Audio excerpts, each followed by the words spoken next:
여러분 혹시 이덕무라고 알고 계시는지 모르겠습니다.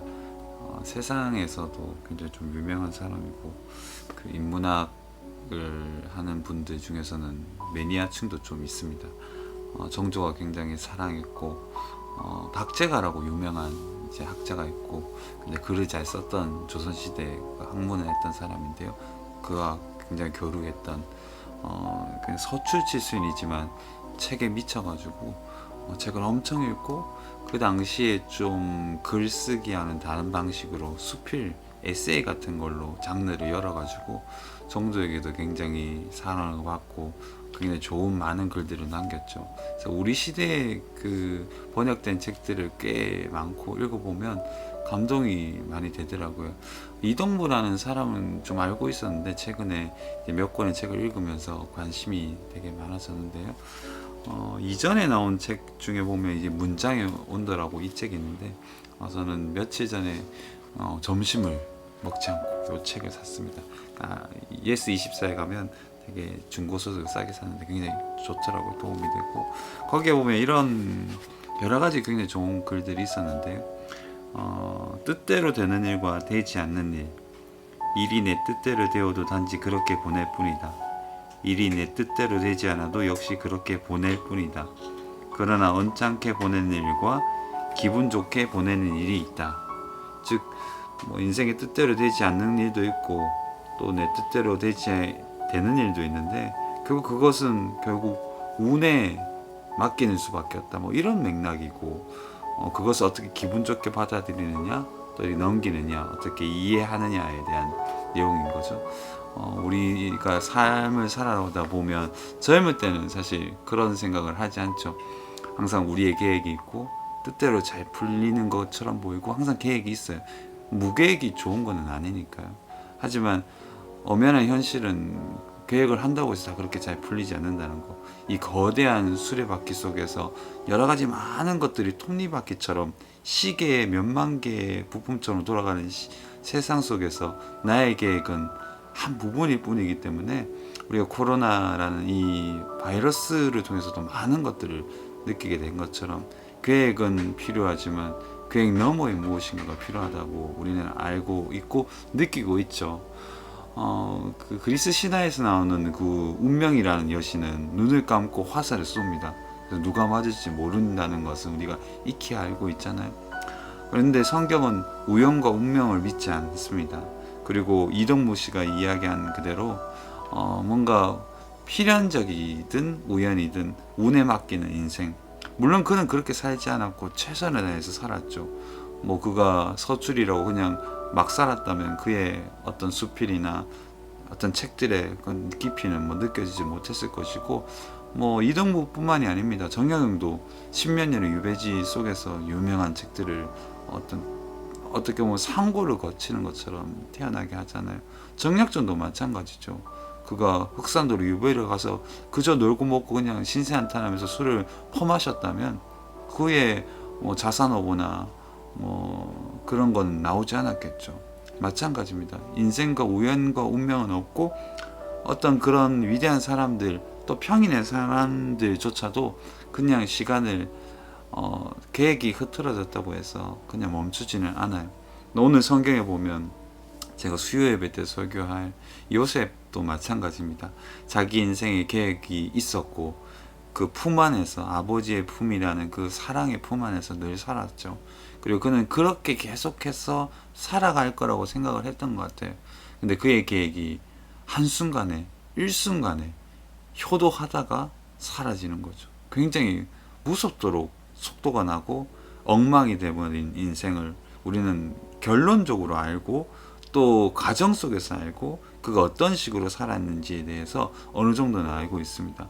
물론 그 중간 과정에 대한 내용이 십몇 년의 어떤 노예 생활, 종으로서 감옥에 들어가는 그 하루하루의 시간은 성경에 나타나지 않지만 분명히 그는 고단하고 고통스러운 인생을 자기의 계획이 없었던 인생을 살게 되잖아요. 근데 그 계획 속에 임재하시고 함께 하신 하나님이 계셨죠. 그 계획을 하나님의 섭리로 바꾼 바로 그 하나님의 섭리를 느낀 요셉의 인생의 변화가 제가 수요예배 때 설교할 내용이고, 또 우리가 늘 요셉의 이야기를 통해서 은혜 받는 말씀이죠. 그래서 섭리라는 건 우리의 계획 넘어 우주적이게 역사하시는 하나님의 섭리가 현실에서 우리 안에서 우리를 통하여 하나님의 계획이 실행되는, 우리는 이해할 수 없는 방식과 방법을 통해서도 하나님은 통제되지 않는 인생을 자신의 통제되는 어떤 손길과 선하심으로 놀라운 일들을 일어나게 하신다는 것을 요셉을 통해서 알게 되는 겁니다. 저는 오늘 거의 새벽 1시간 넘는 여러 가지 책을 읽고 또 설교 준비를 하다가 다른 여러 기타 이야기를 할 수 있지만, 우리가 요셉을 통해서 느낄 수 있는 최고의 극치는 자기 인생에서 하나님이 우리의 계획 넘어서 하나님의 뜻을 이루시는 그 놀라운 신비의 은혜, 때로는 우리에게 악이라고 느껴지는 그 순간조차도 하나님의 선으로 바꾸시고, 우리를 말할 수 없는 내 인생의 주인공이 내가 아니라 하나님이라는 사실을 표현할 수 있게 만드는 그 놀라운 신비의 영역이 성경에 있다고 저는 생각을 하고, 요셉의 이야기의 진수라고 생각이 듭니다. 앞으로도 우리는 어떤 계획이 해야 되겠죠. 무조건 계획을 세워야 됩니다. 쓰고 느끼고 기도해야 되지. 그러나 계획 그 너머에 있는 하나님을 기대하고 발견하지 않으면 인생은 굉장히 초라하고 어떻게 보면 되게 답답할 수 있는 거죠. 새장 안에 갇힌 새처럼 늘 새가 이렇게 노래를 할 수 있고 아름다운 어떤 노래를 부를 수 있을지 몰라도 큰 하늘과 깊은 숲속에서 울리는 그 새소리하고는 차원이 다른 거죠. 그래서 토마스 아퀴나스가 자신의 귀한 저서에서 질서는 그 있는 곳에 있음으로 말미암아 아름다움을 빛내는 것을 질서라고 얘기를 해요. 하나님은 그 모든 아름다움, 참된 질서를 하시는, 통제를 제대로 하시는, 섭리하시는 위대하신 하나님이라는 사실을 우리가 늘 느낄 수가 있는 거죠.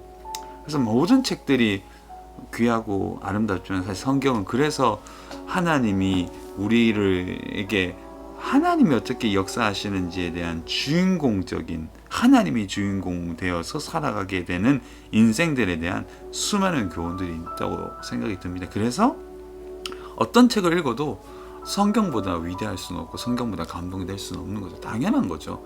칼빈이 이야기한 대로 성경은 성령의 학교입니다.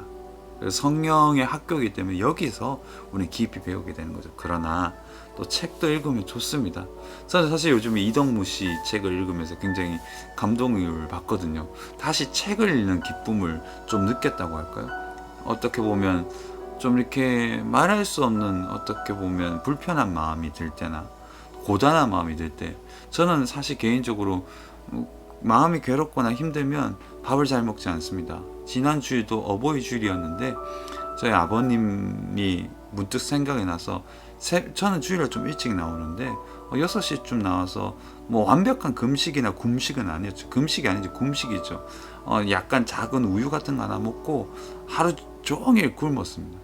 밥맛도 없고 바쁘기도 했지만 뭔가 그런 정신적 어떤 느낌, 어떤 단절된 느낌 속에서 책을 읽을 때나 글을 읽을 때 뭔가 모르게 피가 되고 살이 된다는 느낌을 받거든요. 여러분들에게 굶고 책 읽으라는 뜻은 아니고 때로는 그런 느낌도 받으면 좋다라는 사실인 거죠. 지난주 제가 아까 얘기한 대로 이 책을 사면서 점심을 굶고 이 책을 사러 가는 그 길이 참 좋더라고요. 햇살도 좋고 점심시간에 딱 맞추어서 나갔는데 책을 사고 오는 그 발걸음이 좋았습니다. 그런 경험을 늘 하는 건 아니지만 우리가 한 번쯤은 그런 경험도 필요하다는 생각이 드네요. 오랜만에 영상을 남기는데요. 이걸 단체 문자로 아니 카톡방에 보낼지는 모르겠지만 여튼 여러분 수요 예배 때 많이 또 이렇게 어떤 예배든지 이제는 오프라인이 더 이제 강화돼야 될 시기가 왔잖아요. 온라인은 또 계속 가야 될 필요도 있어요. 그러나 이제는 눈과 눈이 마주치고 귀가 들리고 함께 공명하는 그런 예배의 자리에 여러분들이 나왔으면 좋겠다 생각이 듭니다. 승리하시고 늘 하나님의 계획 속에서 하나님의 은혜 가운데 승리하기를, 또 강건하기를 예수님의 이름으로 축복합니다. 그리고 또 한 권의 책, 최근에 나온 이덕무 씨 책인데요. 책에 미친 바보라고 이 책도 나름 재밌더라고요. 그리고 이덕무 씨에 대한 연구의 책이 2년 전인가 번역이 됐어요. 저도 그 중고서도 살려다가 없어가지고 이제 신간으로 살까 하는데, 뭐 독서의 방법 중에는 여러 방법이 있는데 계속 줄다리기식 방법인 거죠. 한 사람을 계속 하고 한 분야에 100권을 읽으면 어떤 학교를 가는 것보다 오히려 더 많은 체득된 지식을 얻을 수 있습니다. 뭐 100권 안 읽어도 몇 권만 정독을 해도요. 기독교 강요만 제대로 읽어도 사실은 굉장히 도움이 많이 되는데, 우리는 참 이렇게 책을 파편적이게 있죠. 너무 이렇게 흩어 읽으면서 사실 좀 너무 다 아는 척하는 게 이제 문제인 거죠. 여러분들에게 꼭 책을, 올여름 최고의 독서 시기는 여름이라고 합니다. 독서광 어떤 한 작가가 얘기했는데, 가을은 여행해야죠. 여름은 너무 더우니까 책 읽기에 좋거든요. 이제 곧 여름이 다가오는데 휴가 때 좋은 책들 한 권씩 읽으면 참 좋겠다 생각이 듭니다. 평안하십시오.